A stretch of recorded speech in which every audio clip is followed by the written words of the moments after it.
എല്ലാരും നല്ല ഹാപ്പി മൂഡാണല്ലോ. എന്ത് കാര്യം പറ. കോഫി ടൈം അല്ലേ, അതുകൊണ്ട് നമ്മൾ സംസാരിച്ചിരുന്നേ ഉള്ളൂ. ഓക്കെ. ശാലു എന്ത് എന്ത് വിഷമമുള്ള പോലെ തോന്നുന്നു. അറിയില്ല, എന്തോ വിഷമമുണ്ടെന്നാണ് തോന്നുന്നത്. ശാലു, എനിക്കൊരു കാര്യം ചോദിക്കാനുണ്ടടാ. ആ ചോദിക്കുന്നു. എന്ത് വെച്ചിട്ട് വിഷമിച്ചിരിക്കുന്നു? നിനക്ക് എന്തെങ്കിലും ഇഷ്യൂസ് ഉണ്ടോ? എടാ അത് നിന്ന് എന്ത് കാര്യം പറയും.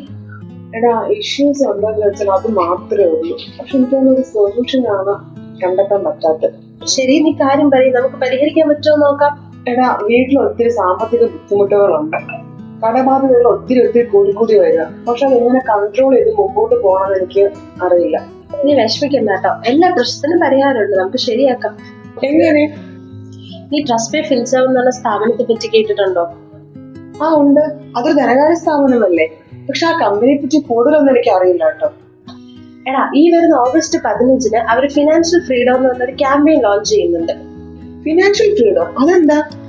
എടാ, നീ ഇതൊന്ന് നോക്കിക്കേ. നമ്മളെല്ലാവരും ജീവിതകാലം മുഴുവൻ പണത്തിനു വേണ്ടി അധ്വാനിക്കുകയാണ്. ഈ പണം നമുക്ക് വേണ്ടി അധ്വാനിക്കുന്നുണ്ടോ? യെസ്, അതാണ് ഫൈനാൻഷ്യൽ ഫ്രീഡം അല്ലെങ്കിൽ സാമ്പത്തിക സ്വാതന്ത്ര്യം എന്ന് പറയുന്നത്. നമ്മൾ പണത്തെക്കുറിച്ച് ചിന്തിക്കാതെ, പണത്തിനു വേണ്ടി അധ്വാനിക്കാതെ, നമ്മുടെ പാഷനേറ്റ് ആയിട്ടുള്ള കാര്യങ്ങൾ ചെയ്തുകൊണ്ട് നമ്മുടെ ഇന്നത്തെ ലൈഫ് സ്റ്റൈല് എങ്ങനെയാണോ അത് അതേപടി അല്ലെങ്കിൽ അതിനേക്കാട്ടിൽ നന്നായിട്ട് ജീവിത അവസാനം വരെയും കണ്ടിന്യൂ ചെയ്യാൻ പറ്റുന്ന അവസ്ഥ ആണ് ഫൈനാൻഷ്യൽ ഫ്രീഡം എന്ന് പറയുന്നത്.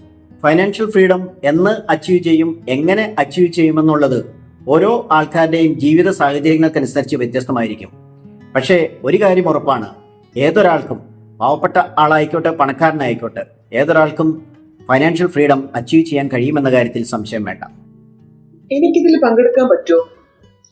അതിനെന്താ, നിനക്കും ട്രസ്റ്റ് പേയുടെ ക്യാമ്പയിനിൽ ജോയിൻ ചെയ്യാൻ പറ്റും. ഞാൻ നിനക്ക് അവരുടെ കോൺടാക്ട് നമ്പർ തരാം, നീ ഒന്ന് കണക്ട് ചെയ്ത് നോക്ക്. നിന്റെ പ്രശ്നത്തിനുള്ള പരിഹാരം അവിടെ ഉണ്ട്.